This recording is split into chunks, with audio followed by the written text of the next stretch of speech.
your friends. Yeah, I'm pretty pumped about that. But I actually have to leave a day early, so I'm going literally. So our last day of school is Friday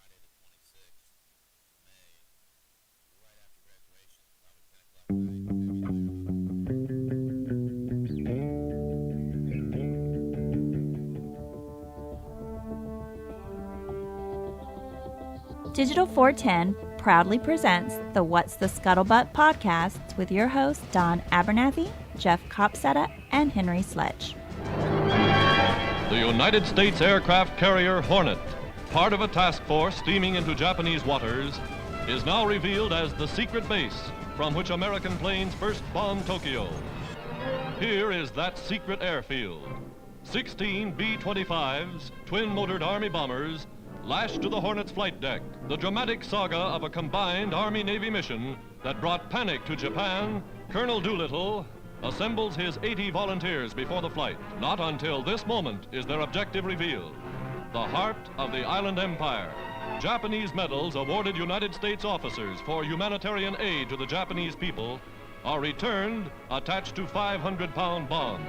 Now, in heavy seas, some 800 miles off Japan, enemy patrol boats are sighted and sunk. Survivors are picked up and put aboard a cruiser. Fearing they have radioed Tokyo a warning, DooLittle decided to take off 10 hours ahead of schedule. Never before have big loaded bombers been launched in such numbers from a carrier at sea. One bomber after another soars from the flight deck, pointed for Japan.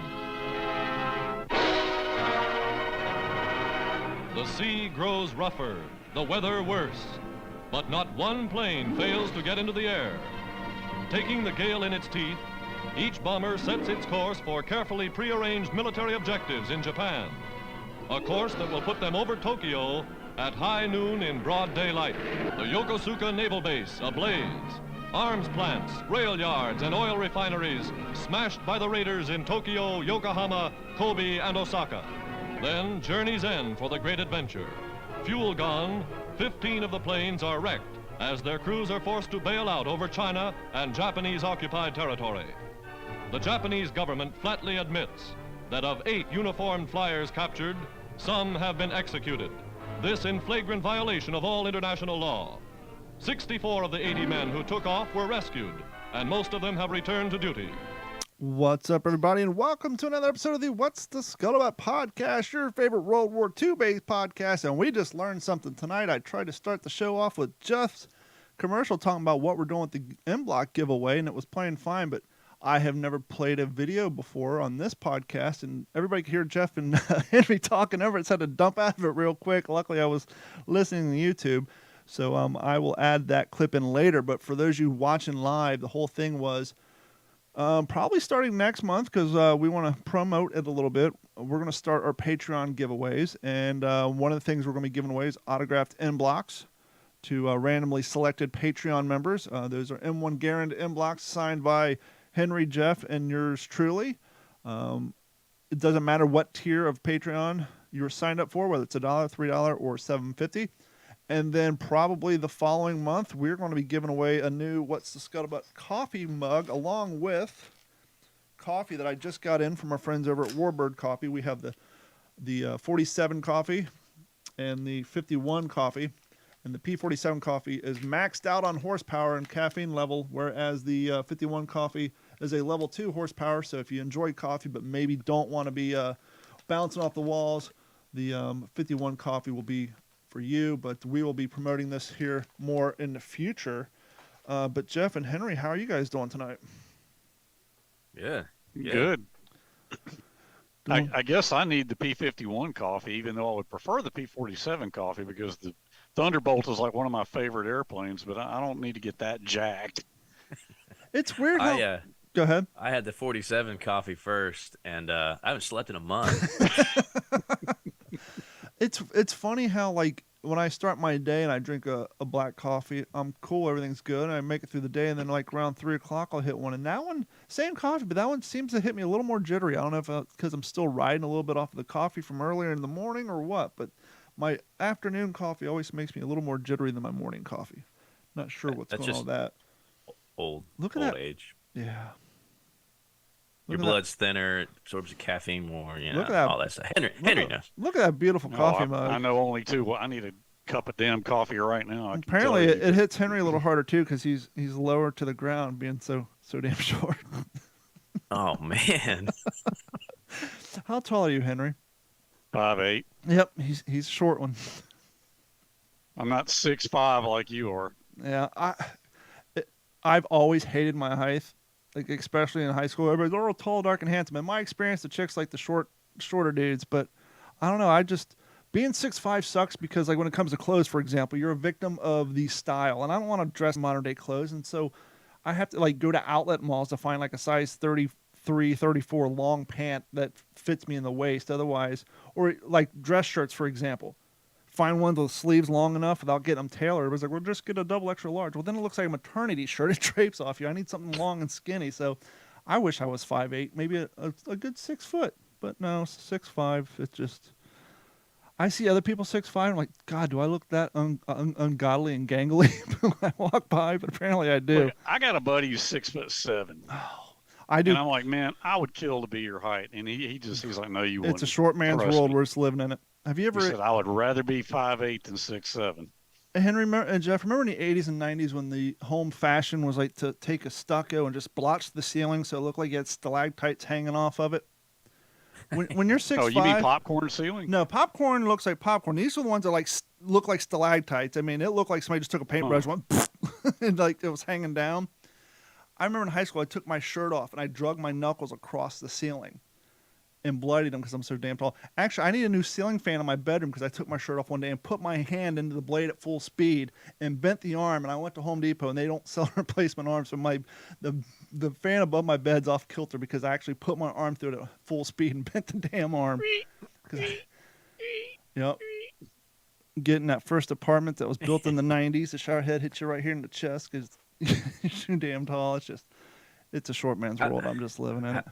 How did we go from just a great intro about the DooLittle Raid to Don taking his clothes off?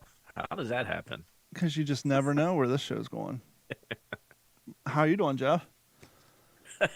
Hey, man, it's the first night of hockey playoffs. Yeah, it is. I'm doing pretty good.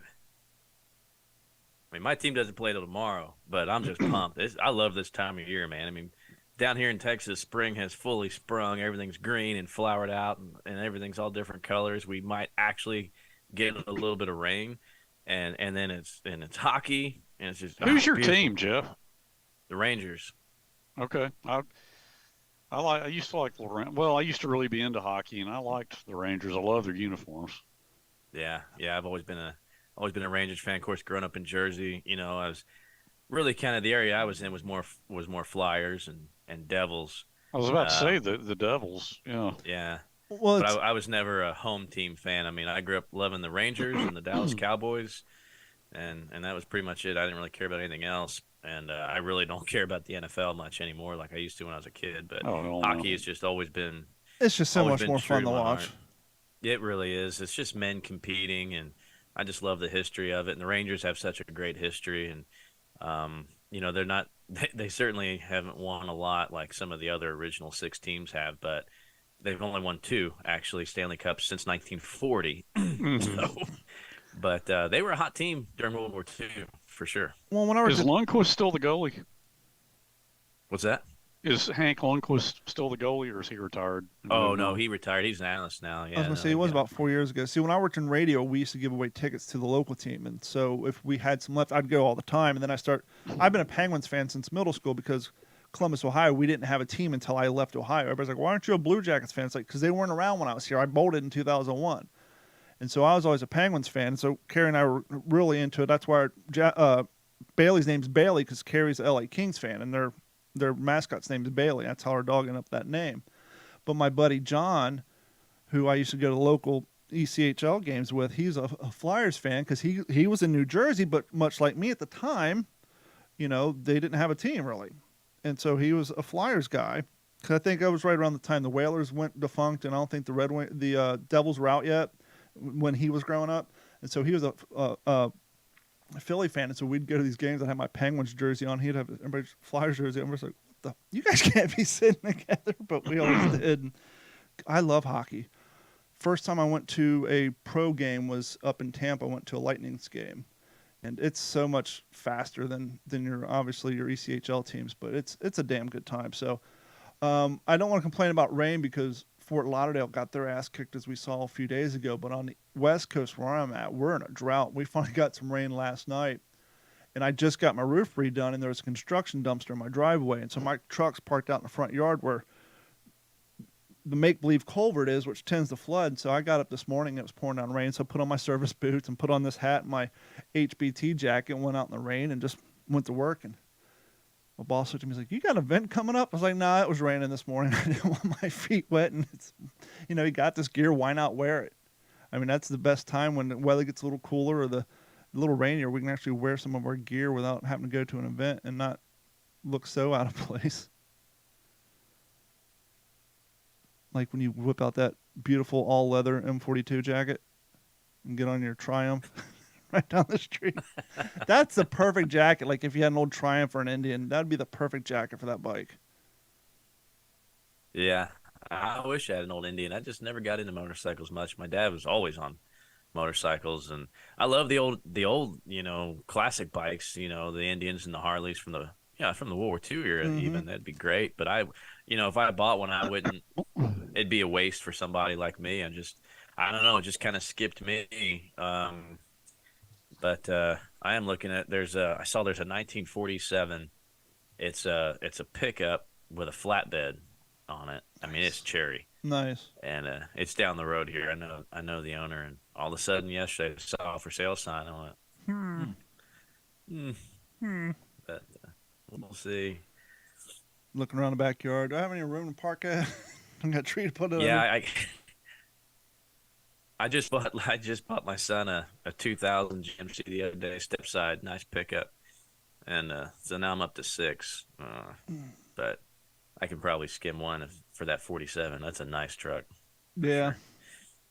You sound like it's too bad you didn't wait 2 weeks.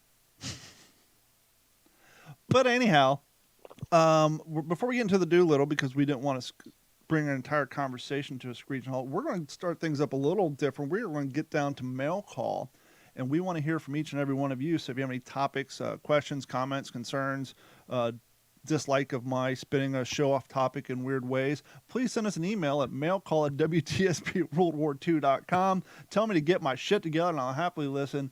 But for this week, Jeff has 2 fantastic, well-written, in-depth emails. And so, Jeff, take it away.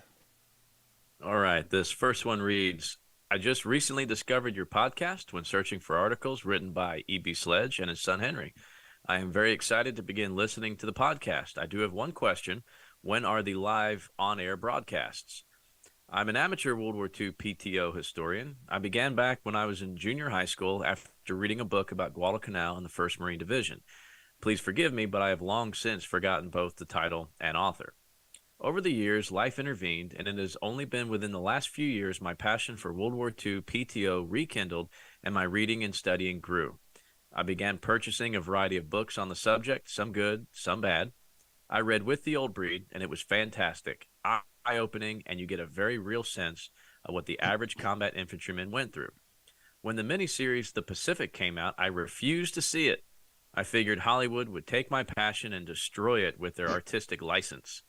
I broke down and finally watched the miniseries. I was pleasantly surprised. They did take some artistic liberties, but overall I was pleased. It has since become one of my all-time favorite series. Henry, I understand that you are working on a book that includes portions of your father's original manuscript plus family recollections. I'm very excited to be one of the first individuals to purchase a copy as soon as it becomes available. I treasure each memoir of those World War II PTO veterans as they have now all but passed and we can no longer listen to their stories.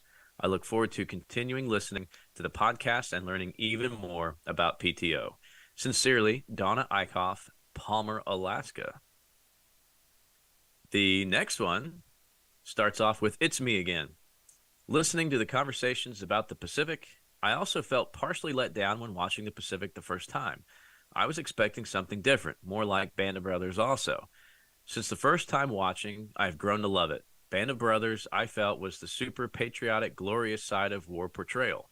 to where the Pacific is more raw and in your face. War can bring out the worst of people as well as the best, and it shows that. I find myself rewatching the show often. I read a lot, so when I read books like Guadalcanal by Richard Frank or Ian Toll's trilogy, you learn more about the actual battles. So when you rewatch the show, you understand the context of what is going on outside of just the shooting on screen. And personally, I feel you gain a better appreciation of what the show conveys and the broader scope of what their situations were. Looking forward to Masters of the Air. Would love a miniseries on the Navy. The naval battles of Guadalcanal, Okinawa, Leyte Gulf, Pearl Harbor would be quite interesting. Halsey, Nimitz, King, Spruance, these guys would make for excellent TV. DJ. Give Henry a few seconds if he wants to comment on either one of those two mails. Since man, those are two beautifully written emails. That's well, I mean, I don't want to pick one over the other. Obviously, the first one speaks to me a little bit more because I can't. You said, Jeff, her name was Donna? Yeah. Okay. Donna, yeah. Which, yeah, by the way, that's... let us point out real quick that we have gotten some fantastic mail from our female listeners. So, and the fact that they're making themselves known, I love the fact that we're appealing to both sides of the audience. So that's fantastic. So keep them coming. She inspired me. Thank you for reading that, Jeff. I mean, because, yeah, I won't go into it, but what we talked about before we went on, I mean, that's just like, God, thank you. Somebody's paying attention. I feel like I'm doing something worthwhile.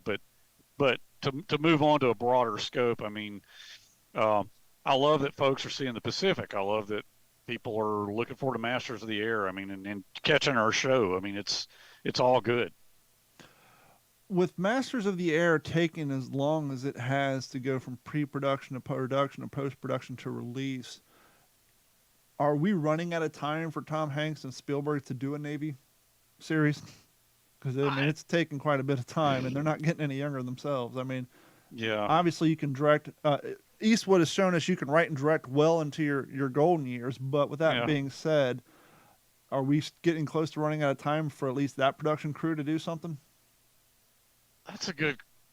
That is an interesting question. I know, Leighton and I talked when we were coming home from the 20th Symposium of Band of Brothers. John Orloff was there, and he's one of the main screenwriters for Masters of the Air.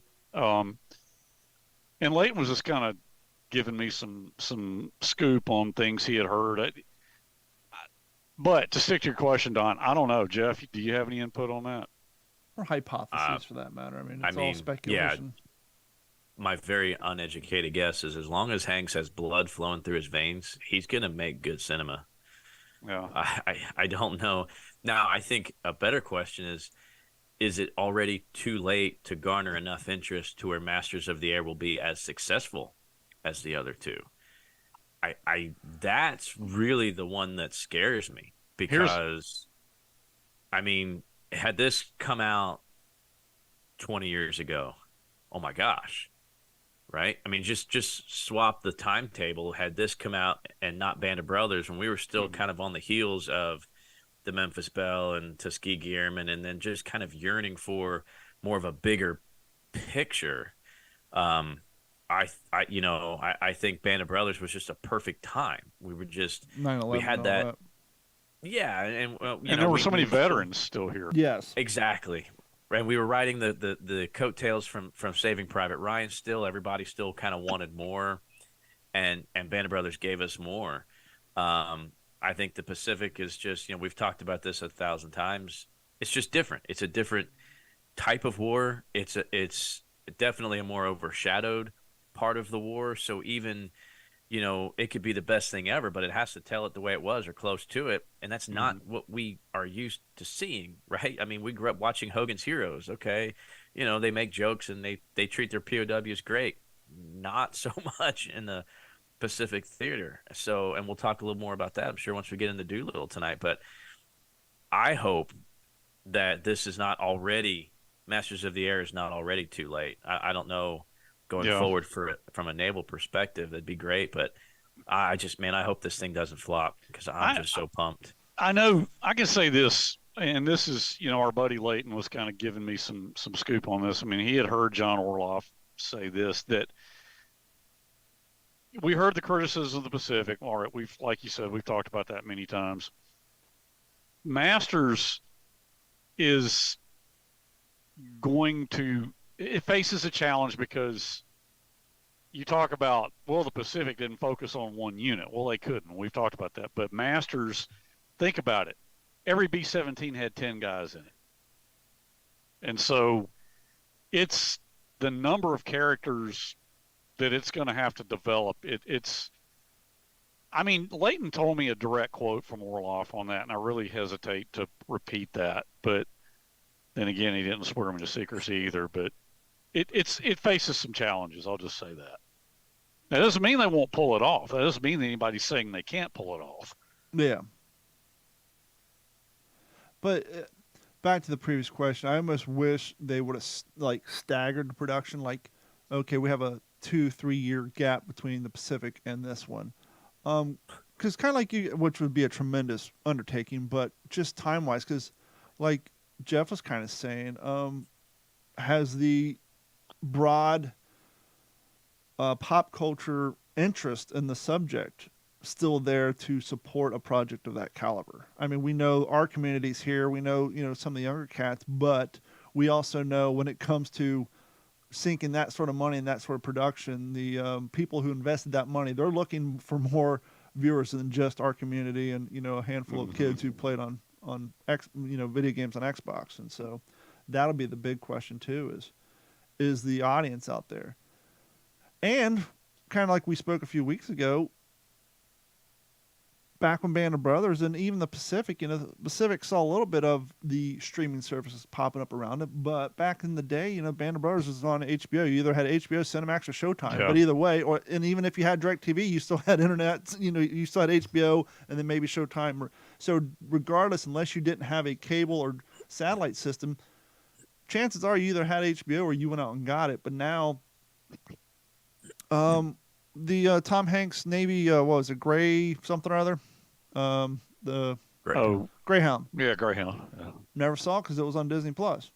Didn't have that. I have it now, so now I can go back and watch it. But I think by putting it on a streaming service, it also isolates a good portion of the audience for potential. And it makes it tougher to track the metrics too, as far as how many people are. Actually, I would think streaming would be easier because they can actually see downloads versus, back in the day, Comcast couldn't say, hey, X amount of people turn on their cable boxes and watch, because I think at that point, I don't think that was even legal to do. They had to rely on Nielsen ratings where they made random phone calls.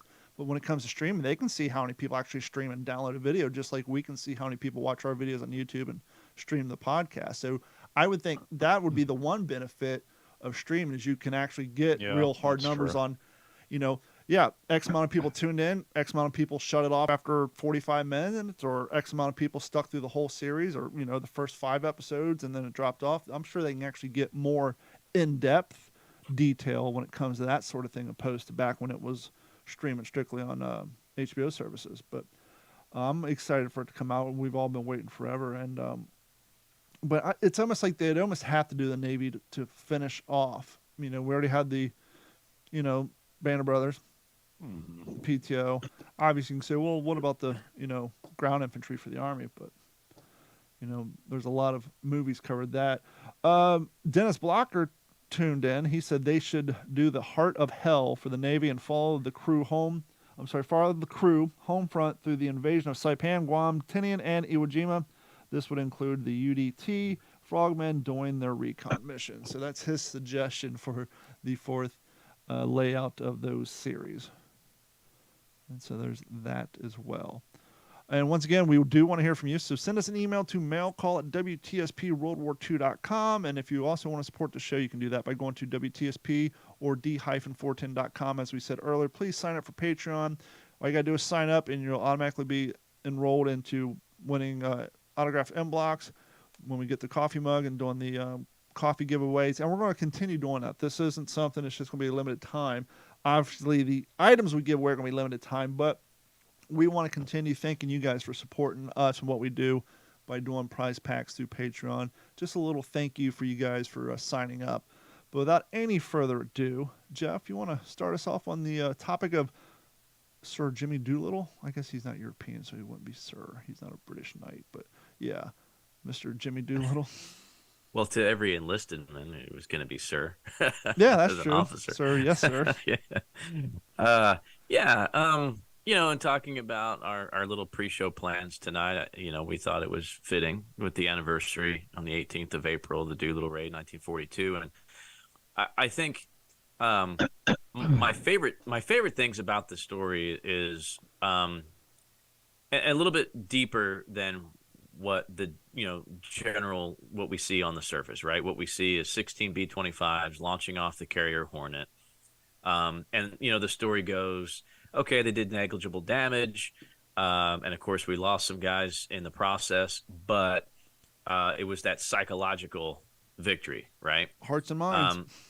So that's kind of the DooLittle Raid in a nutshell, right? We just wanted to strike back after Pearl, but when I look at it logistically, from a training perspective, just a personnel perspective, for this thing to be pulled off 4 months after Pearl, that really blows my mind, because even as far back as when Chief of the Air Corps Hap Arnold decides to kind of task Jimmy Doolittle with this particular mission, I think Doolittle was notified on the 17th of January.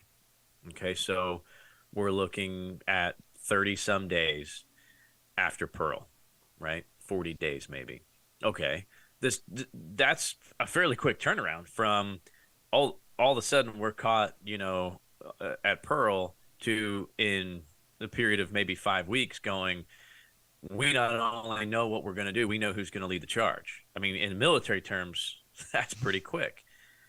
And then 3 months later, he's taking off, off the Hornet, 600 miles from the coast of Japan. Like, that, to me, that part of the story, I think, is what's really interesting, to kind of have this concept of, yes, well, we know twin-engine bombers can't land on a carrier, but they can certainly take off from one. If they're light enough. Okay, how the heck do we do that? How do we train? Right, yeah, so weight was a big factor, and I think they started training there in Florida. Yeah, Don, you may they did be able to down near Eglin. Eglin Field, yeah. So, and then over to California, and then all of a sudden, there's these aircraft being loaded onto the Hornet that the Hornet skipper, Mitcher, didn't really know what this mission was. Even him himself was kind of kept in the dark. So to think about the secrecy of it, and I want to say that these guys, these flyers, there were 16 aircraft, and with a crew of 5, so there's 80 individuals, right? 80 quote unquote DooLittle Raiders, and I think they were picked from at least, I think, 2 or 3 different bomb groups. It wasn't just like all of a sudden Doolittle had these guys, right? Yeah. Like he didn't have these to begin with. It wasn't like, okay, we need the 91st bomb group to bomb this. No. Like, these guys came from all over, and especially in an aircraft as dynamic as the B-25. I mean, probably one of the most had the most modifications of American aircraft during World War II. We probably don't realize that. But yes, we realized the P-51 had some modifications, but this is like the Spitfire, right? There was the Mark everything of the Spitfire, and the 25 was really no exception. I mean, 25 was, like I said, was the amount of modifications that aircraft went through. And the neat thing too, and I'll open this up to Henry, but I think maybe a little bit of the irony is to have that aircraft specifically named after Billy Mitchell, the guy that was shunned. It's a shame he didn't live long enough to see, the fruits of his labor. But in July of, I want to say it was 1921, when he, when they sunk the German battleship, the Ostfriesland, proving that air power could take down a mighty battleship, which at that time, the battleships were the darling of the Navy.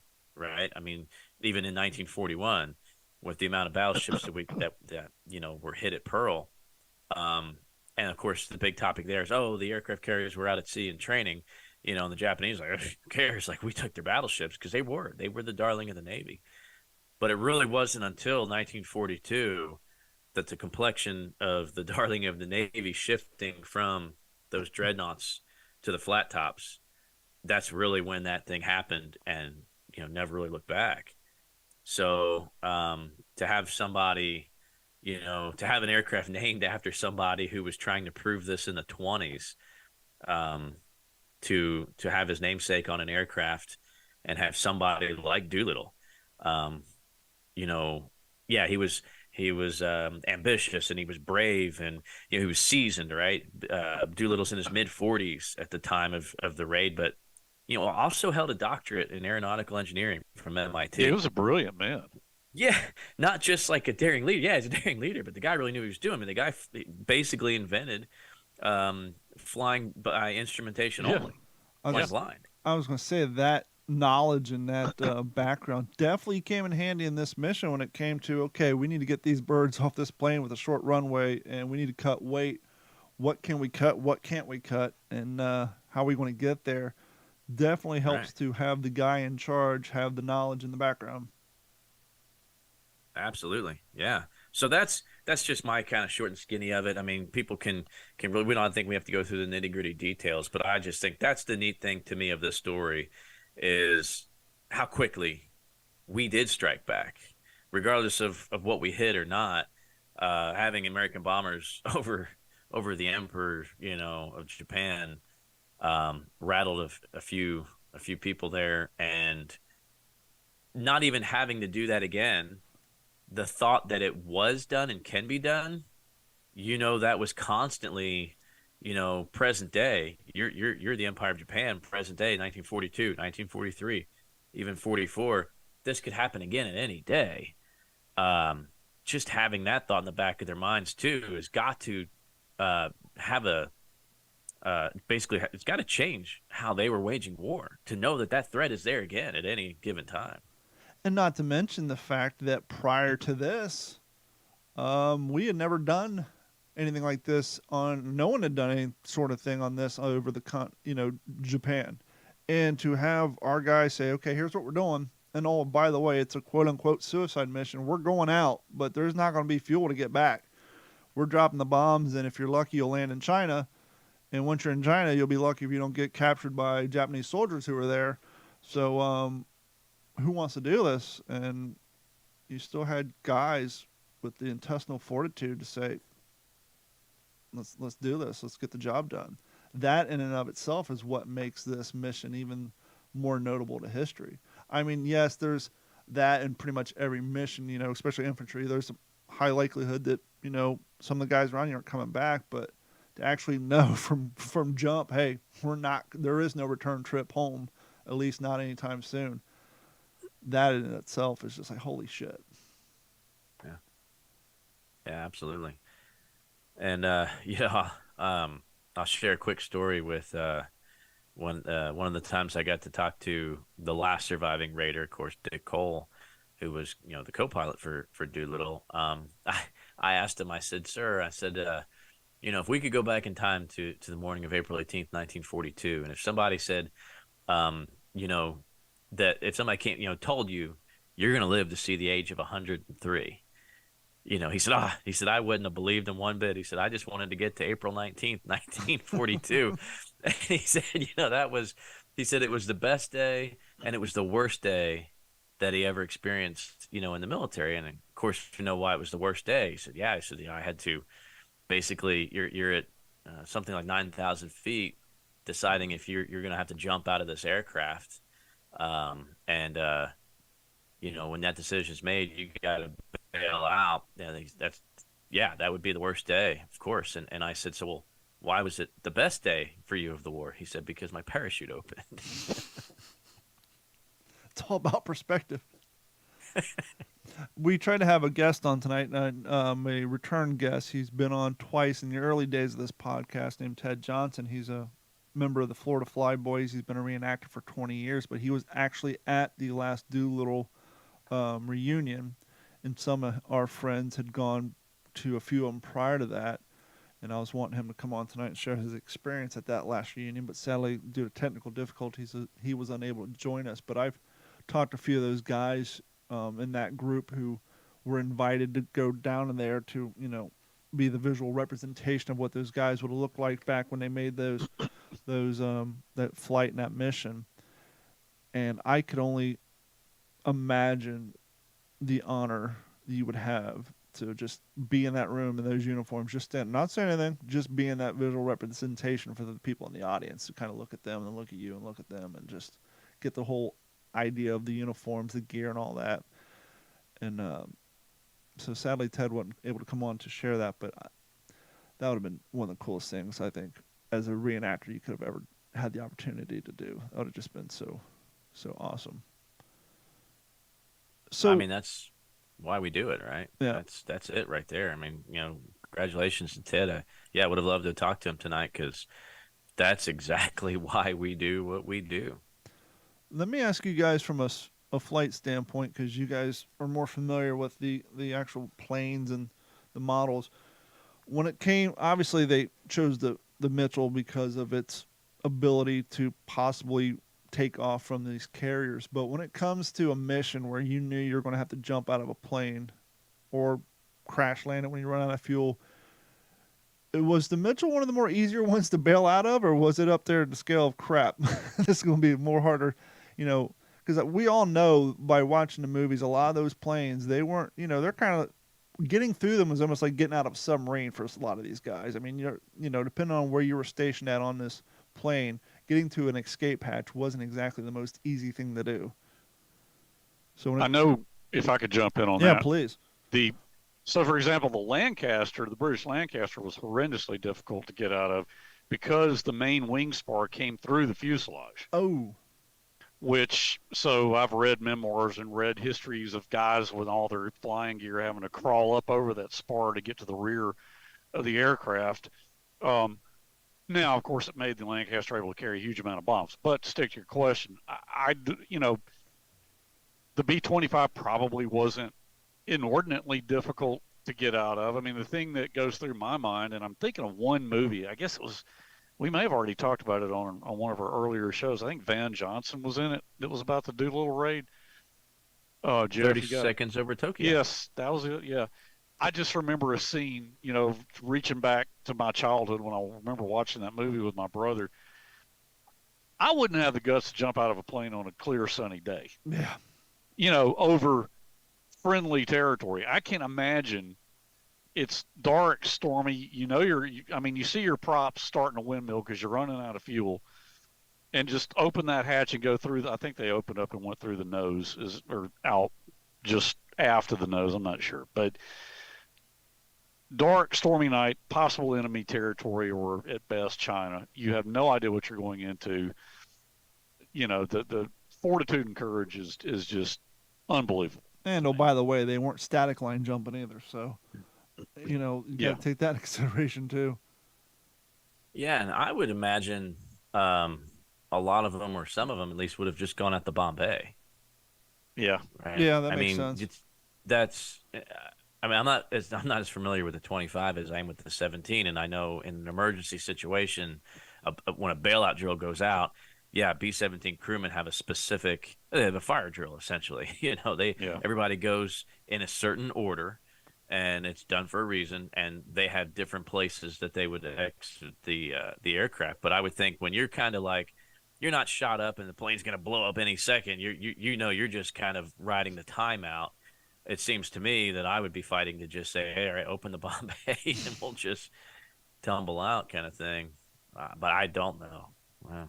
The best book I've ever read on it was our buddy James Scott, his book Target Tokyo, and he went into some of that, but it's been like a year since I read the book. I'll have to pick that one up.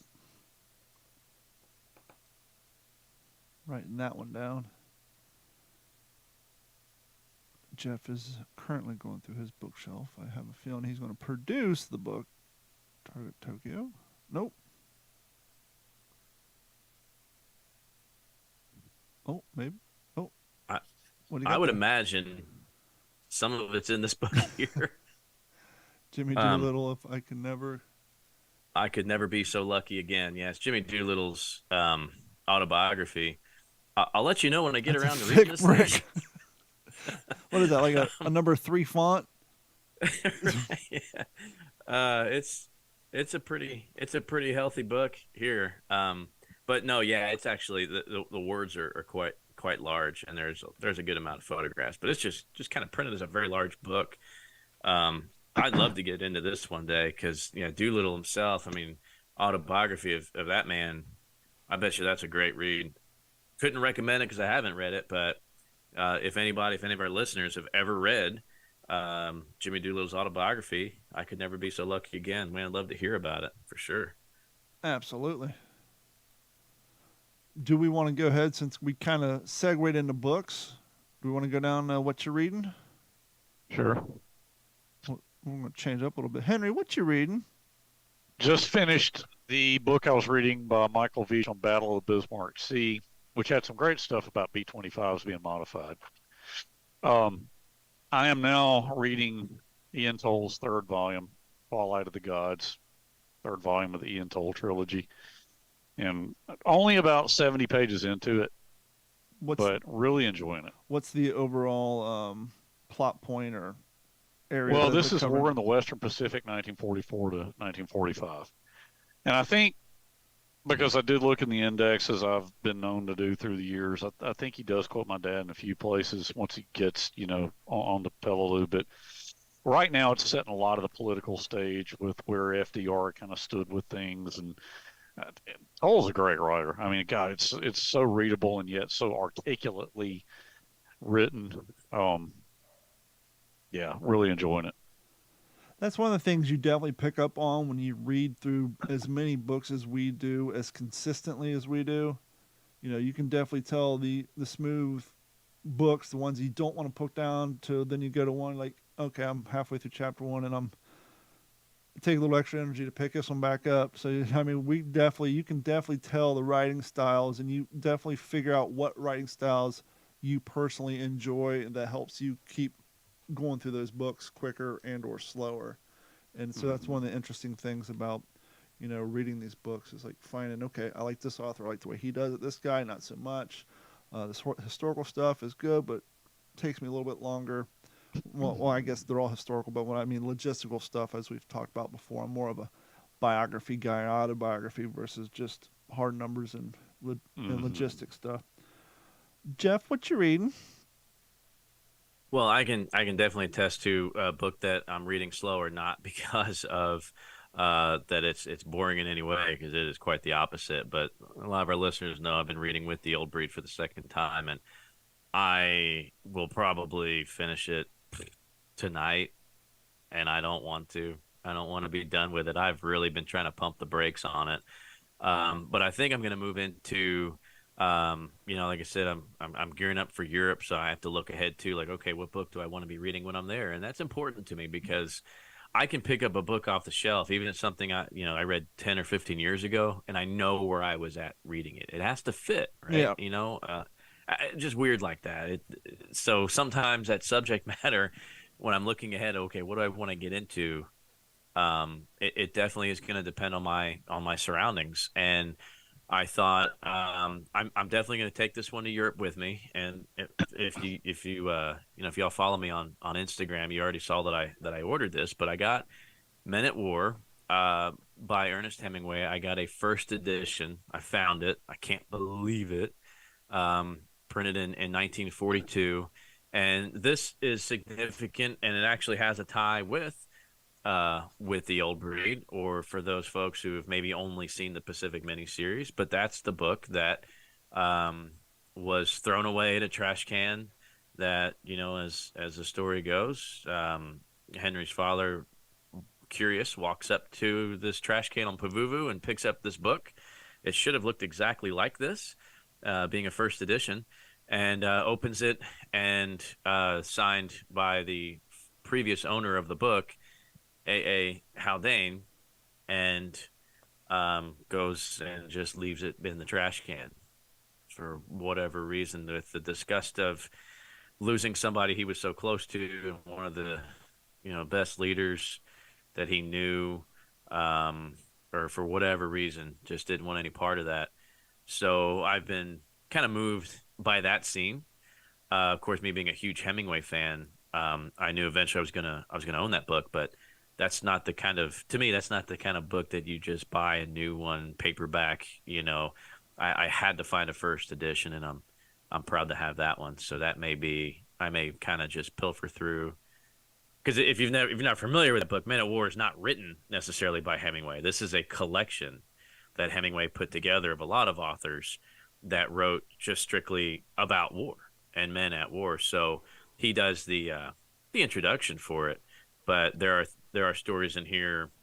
They've Red Badge of Courage, Stephen Crane, right? There's stuff from Julius Caesar, all over the place. Teddy Roosevelt, Xenophon.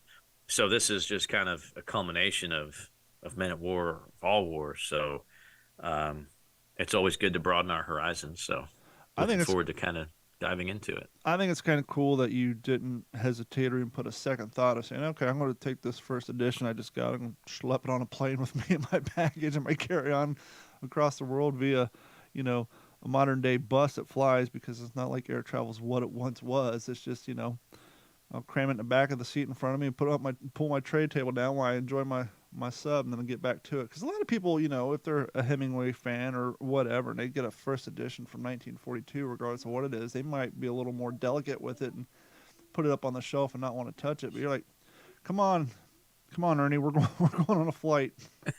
Right. That's just how I am. I mean, I have no intention of deliberately damaging this book in any way. I like to be easy on my books, but at the same time, I don't want to buy a wall hanger when it comes to far, right? Books are meant to be read. So I sure as heck I'm not going to buy a book. Yeah, absolutely. So that's how it should be. They say that libraries should never be too clean or too dusty. Just the right amount of in between of people coming in and reading books. So. And they just gotta have just enough of that book binder smell. So right. I love that. I am on the back half of I'm Staying with the Boys, the biography of John Basilone. What's up, dog? You just ran in here like the police. I'm right around the time where he just finished up the War Bond tour. They covered a little bit in the Pacific, and I don't know, I can't remember if they actually talked about exactly how much money he raised on that tour, but it's a staggering amount to think, like, in 1943 money, it's something like $5 billion with a B. Good God. They raised a tremendous, I think their goal was like 15 million or something, and they raised like between 1 and 5 billion with a B on that tour, where they were traveling around doing their War Bond tour with the actresses and the comedians and stuff. And so the amount of money that he was able to raise, and it's interesting how he kind of went from felt like he was kind of the monkey with the spotlight on him. Like he talks about early in the book how as a student, he had a hard time speaking in front of class. He wasn't very good at presentation, and now he found himself where he had to get up in front of these large groups of people. And he's a little bit resentful at the beginning, but actually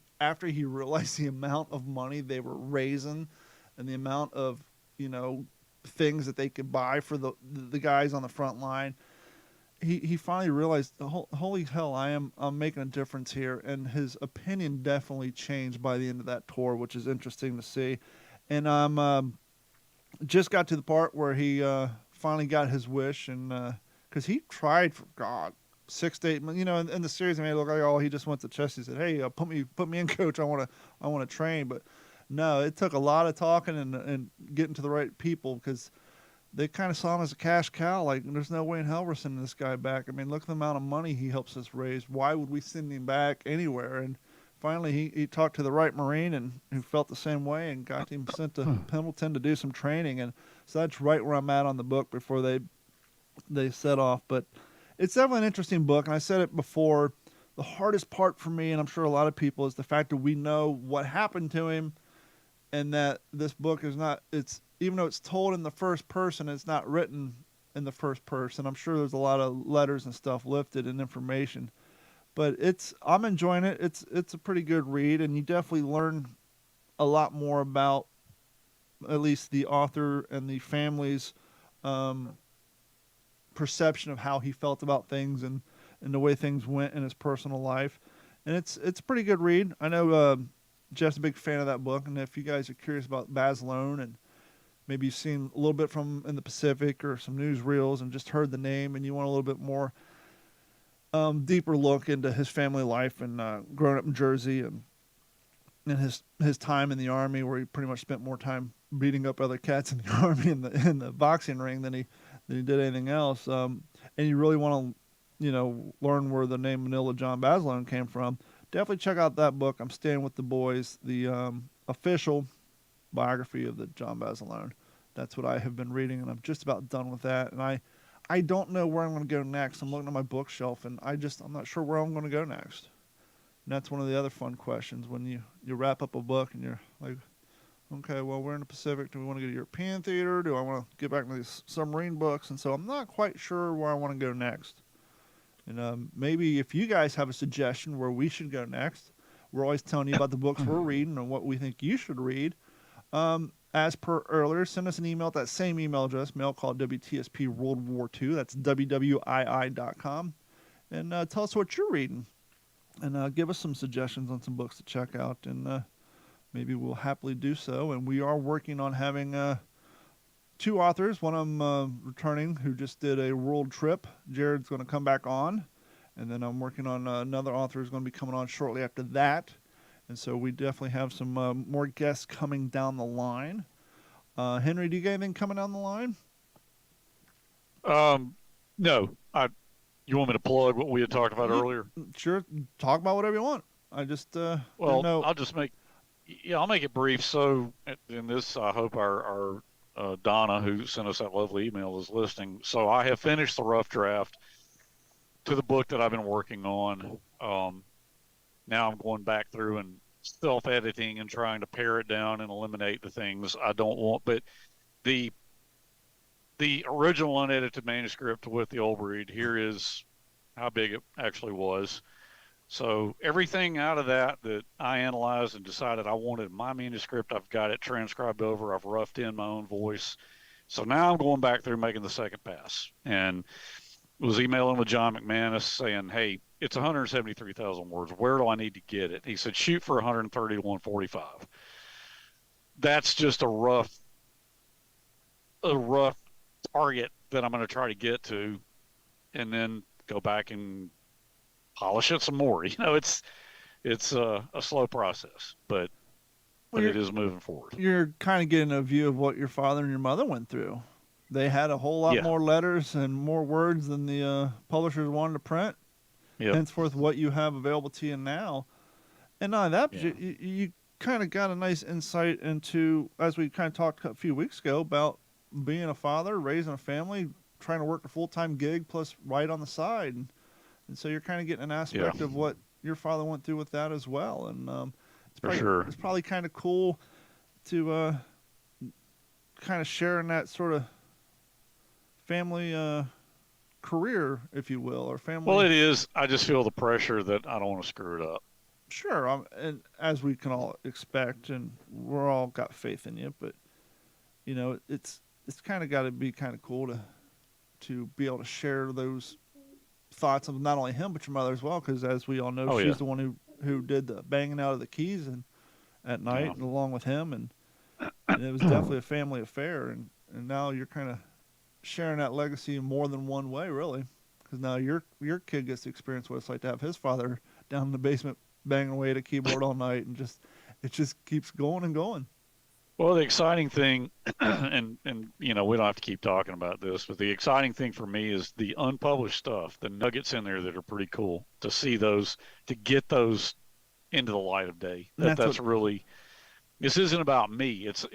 That's really the main drive of this. Yeah. And that's what we're all excited for. I mean, this would be like, someone who's a diehard fan of like The Godfather finding out, oh, wait a minute, we're going to get to look at some unreleased parts of the script that never came out or things like that. So if you're with the Old Breed fan or the Pacific fan and there's more content out there that we didn't know about. Oh, this is like director's cut coming your way. People are just, we're all excited for it. Jeff, you got anything coming down the line? Any podcast, any events going on? Anything you want to plug or get out there? Yeah, I'll just plug the recent show that I was on with the Commemorative Air Force's Warbird Tube. They've got kind of a weekly podcast like what we do here, and was not really aware that was around until about a month ago doing the air show here. Met the director of the marketing for the CAF. She came out to the air show and just talked with her and handed her a business card because of course I'm kind of like running around like crazy. It's the air show day, right? I'm in between the ground acts and everything else, juggling. And so it's a shame I didn't get to talk to her a whole lot, but just a few weeks ago, she sent me an email and said, love to have you on the show. And it was great because I kind of got to tell chronology of kind of my story and how World War II for me started at a young age and the opportunities I've had, my service, in the Army, and then afterward, and where all those dominoes have been falling, leading here, and really, talking about how fortunate I am to hang out with you guys all the time, right? Don, of course, talked about meeting you and working together on the set that day together, and the content you got that night after the wrap party, or kind of during the wrap party for the film. And then it kind of was the wrap party, because that was the only part. I mean, there was a period of time where we had like 7 people in that room, like all talking in the background and like making references to us. That was such a fun time. Yeah, I would love to go back and listen to those episodes. Next month I'm going to be seeing RJ and Chelsea again, staying at their beach house for Memorial Day weekend. So we may reminisce. And if any of our listeners want to go back and hear kind of it's the first time I've ever been asked to be a guest on a podcast. So didn't know what the heck I was doing. Still don't, but just do a little more regular. But just fun reminiscing those old times, because that's when Don and I met and became friends. And led to this. And of course Henry goes from being a guest to a co-host, just like me, and here we are. And one thing that the Warbird Tube episode talked about was of course the host of the show talked about, he went back and listened to a few of our episodes, and he said, man, you 3 guys are just just a great combination, and make such a great show, because we have very unique perspectives on the war. All 3 of us have kind of a unique tie and interest and perspective, and things that we're kind of really, we know more about this than the other 2, and so we're just kind of a great combination, the 3. So it was nice to hear that from him, and to be able to just talk to a wider audience about what we do and what we love. It definitely, I think if you go back, like if you've been a long time listener to this show from when it was just me and guest, and then me and Jeff and guest, and then what it is now, I think it's fair to say we all agree it definitely took 3 cogs to get this clock running on time. I think with all 3 of us, I mean, it's just the show is running tip top. We are a well-oiled machine, and I love where the show is at right now, and I can't wait to see where it goes in the future, with the support of our fans and our audience, and the guests who come on, and obviously the content that you guys bring, and the show ideas, and things are just going to get better and better. But I definitely think we're definitely a 3-cog clock, and we need all 3 of us. Amen. But that's pretty much going to wrap it up, I think, for this episode. I think we pretty much covered everything we wanted to cover.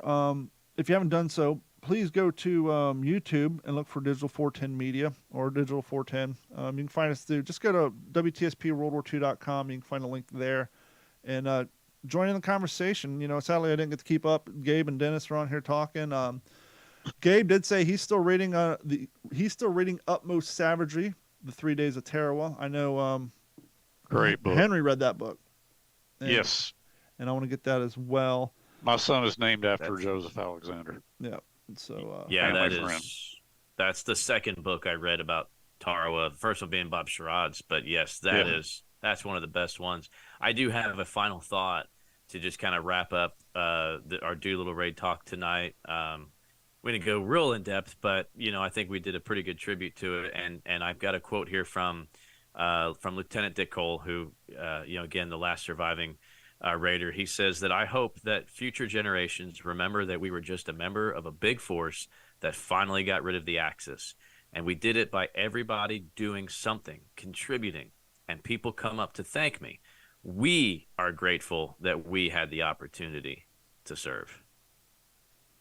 What an incredible quote. And I think on that note, we're going to wrap it up, and we will talk to everybody next week. This has been a Digital 410 production.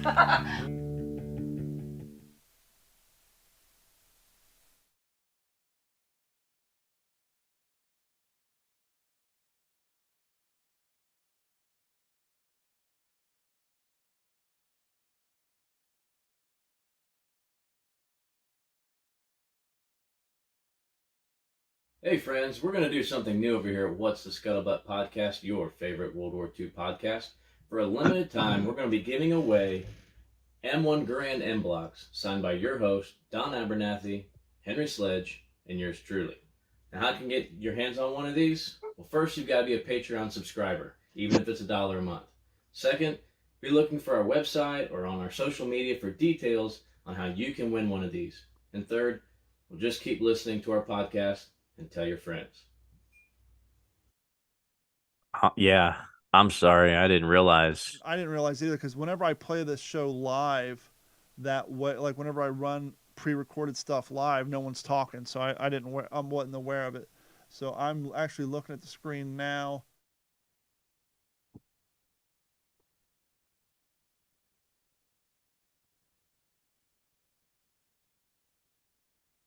Signed by your host, Don Abernathy, Henry Sledge, and yours truly. Now, how can you get your hands on one of these? Well, first, you've got to be a Patreon subscriber, even if it's $1 a month. Second, be looking for our website or on our social media for details on how you can win one of these. And third, we'll just keep listening to our podcast and tell your friends.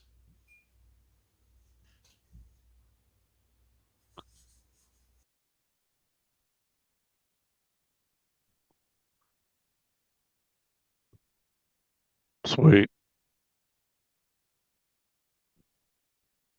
Oh, yeah, that sucks. But